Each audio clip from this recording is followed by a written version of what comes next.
ബീഹാറിലെ തെരഞ്ഞെടുപ്പിനോടനുബന്ധിച്ചാണ് voters list പുതുക്കുന്ന പ്രശ്നം വന്നത്.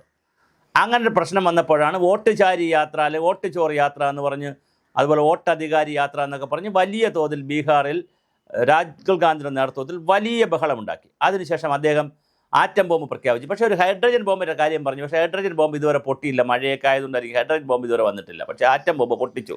ലക്ഷക്കണക്കിന് ആളുകൾ കള്ള വോട്ട് ചേർത്തിരിക്കുകയാണ്. ഇരട്ട വോട്ടുണ്ട് പലർക്കും എന്നുള്ളതായിരുന്നു ബോംബ്.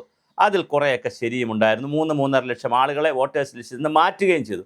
അതിനെ തുടർന്നാണ് SIR എന്ന് പറയുന്ന സ്പെഷ്യൽ ഇൻറ്റൻസീവ് റിവിഷൻ എന്ന് പറയുന്ന പ്രത്യേക തീവ്ര പുനഃക്രമീകരണ പരിപാടി അല്ലെങ്കിൽ പുനരവലോകന പരിപാടി എന്നുള്ള നിലയിൽ ഒരു റിവിഷൻ കൊണ്ടുവരാനായിട്ട് ഒന്നുകൂടി റിവൈസ് ചെയ്യാനുള്ള പുതുക്കുവാനുള്ള ഒരു തീരുമാനമെടുത്തത്. അങ്ങനെ പുതുക്കുവാനുള്ള തീരുമാനമെടുത്തപ്പോഴാണ് വലിയ പ്രശ്നം. ഇന്ത്യയിലെ എല്ലാ പാർട്ടികളും, പ്രത്യേകിച്ച് ഇടതുപക്ഷ പാർട്ടികളും ഇന്ത്യ മുന്നണി പാർട്ടികളും പറയുന്നു ഇത് BJPക്ക് അനുകൂലമായിട്ട് വോട്ടേഴ്സ് ലിസ്റ്റ് തിരുത്താനാണ്, അതുകൊണ്ട് SIRൻ്റെ ആവശ്യമില്ല എന്ന് ബഹളമുണ്ടാക്കുന്നു. പക്ഷേ ഇലക്ഷൻ കമ്മീഷൻ ഇതൊന്നും മൈൻഡ് ചെയ്യാതെ കോടതി പോലും ഇടപെടുന്നില്ല. സുപ്രീം കോടതി പോയിട്ട് സുപ്രീം കോടതി പറഞ്ഞു അത് ഇലക്ഷൻ കമ്മീഷൻ്റെ പണിയാണ്, അവർ ചെയ്തോളും, നമുക്കിതിൽ പണിയൊന്നുമില്ല എന്നൊക്കെ പറഞ്ഞ് നീങ്ങുന്നു. എന്തായാലും വളരെ കൃത്യമായ രീതിയിൽ SIR രാജ്യത്ത് നടപ്പിലാക്കാൻ പോകുന്നു. നവംബർ-ഡിസംബർ മാസങ്ങളിൽ അതിൻ്റെ കൂടി എന്യൂമറേഷൻ നടക്കും. വീടാന്തരം വന്ന് വോട്ടേഴ്സ് ലിസ്റ്റിൽ പേര് ചേർക്കുന്ന പണി നടക്കാൻ സാധ്യതയുണ്ട്. അതുപോലെ തന്നെ ഫോട്ടോ എടുപ്പും പരിപാടികളെല്ലാം നടക്കാൻ സാധ്യതയുണ്ട്.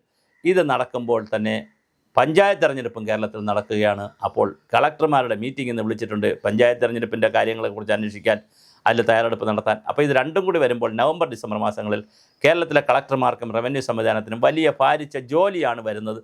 അങ്ങനെ വരുന്നുണ്ടെങ്കിലും ഒന്ന് കേന്ദ്ര ഇലക്ഷൻ കമ്മീഷൻ്റെ SIR റിവൈസ് ചെയ്യുന്നതിൻ്റെ കാര്യങ്ങൾ, അല്ലെങ്കിൽ അത് കണ്ടുപിടിക്കുന്ന കാര്യങ്ങൾ, അതുപോലെ കേരളത്തിലെ തെരഞ്ഞെടുപ്പിൻ്റെ കാര്യങ്ങൾ, എന്ത് തന്നെയായിരുന്നാലും രണ്ടും വരുന്നു. SIR വലിയ വിവാദത്തിലേക്കാണ് പോയിരിക്കുന്നത്. പക്ഷേ വിവാദങ്ങൾ നടത്തുന്നവരോട് പറയാനുള്ളത് പരിഷ്കരിക്കണ്ടേ, വോട്ടേഴ്സ് ലിസ്റ്റ് പരിഷ്കരിക്കട്ടെ. വോട്ടേഴ്സ് ലിസ്റ്റ് പഴയതുപോലെ തെറ്റുണ്ടെന്ന് പറയുമ്പോൾ പിന്നെ അത് പരിഷ്കരിക്കണ്ടേ. അപ്പോൾ അതുകൊണ്ട് ഈ വിവാദമുണ്ടാക്കുന്നത് എങ്ങനെയാണെന്നറിയില്ല.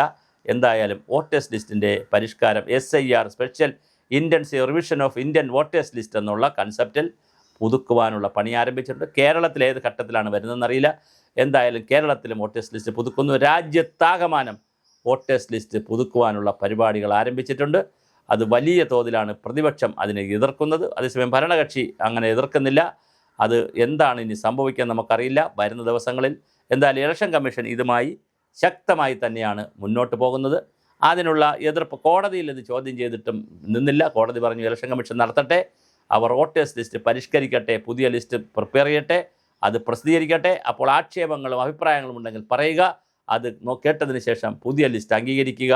വരുന്ന തെരഞ്ഞെടുപ്പുകളിൽ വളരെ പെട്ടെന്ന് തന്നെ SIR പൂർത്തിയായാൽ അതനുസരിച്ചുള്ള വോട്ടേഴ്സ് ലിസ്റ്റിനനുസരിച്ചായിരിക്കും തെരഞ്ഞെടുപ്പുകൾ രാജ്യത്ത് സംസ്ഥാനമായാലും കേന്ദ്രമായാലും നടക്കാനുള്ള സാധ്യതയുള്ളത്. എന്തായാലും ഇനി വോട്ടേഴ്സ് ലിസ്റ്റ് പരിഷ്കരിക്കുമ്പോഴെങ്കിലും തെറ്റുകളും കുറവുകളും പിഴവുകളും മാറ്റി ഇരട്ട വോട്ടുകളെല്ലാം ഇല്ലാതാക്കി മരിച്ചവർക്കും ഇരട്ട വോട്ടുകാരെയും എല്ലാം ഒഴിവാക്കി സത്യസന്ധമായൊരു ലിസ്റ്റ് വരട്ടെ. അത് ജനാധിപത്യത്തിൻ്റെ അടിത്തറയാണ്.